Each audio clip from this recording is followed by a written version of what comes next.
définitive.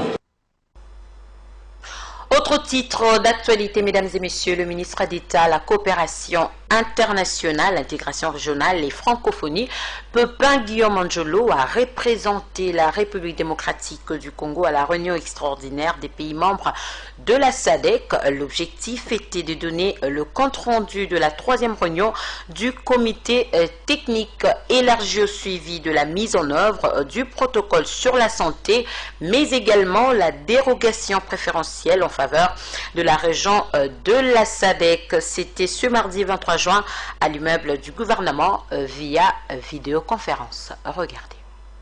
Cette réunion du Conseil de ministres de pays membres de la SADC avait à l'ordre du jour le compte rendu de la 3e réunion du comité technique élargi au suivi de la mise en œuvre du protocole sur la santé, également la dérogation préférentielle en faveur de la région de la SADC en vue de l'achat de médicaments nécessaires dans le cadre de la réponse obtenue du gouvernement indien en rapport avec la lutte contre la pandémie au coronavirus.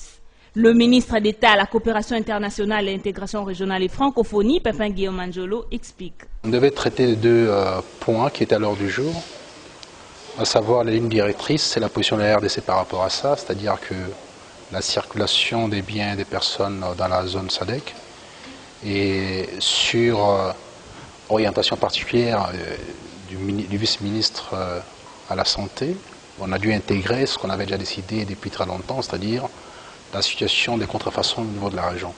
Parce que ça n'a pas été pris en charge dans la décision, maintenant c'est pris en charge.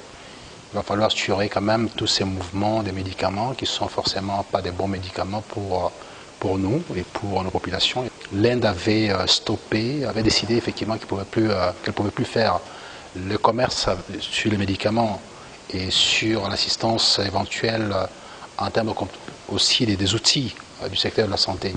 Avec la plupart des pays du monde, la SADC a obtenu une dérogation particulière, et ce qui fait que nous pouvons aujourd'hui, en tant que RDC, nous fournir en Inde sur les entrants et toutes sortes de matériel nécessaires pour lutter contre la Covid-19. Notons par ailleurs que le vice-ministre de la Santé a aussi pris part à cette réunion extraordinaire.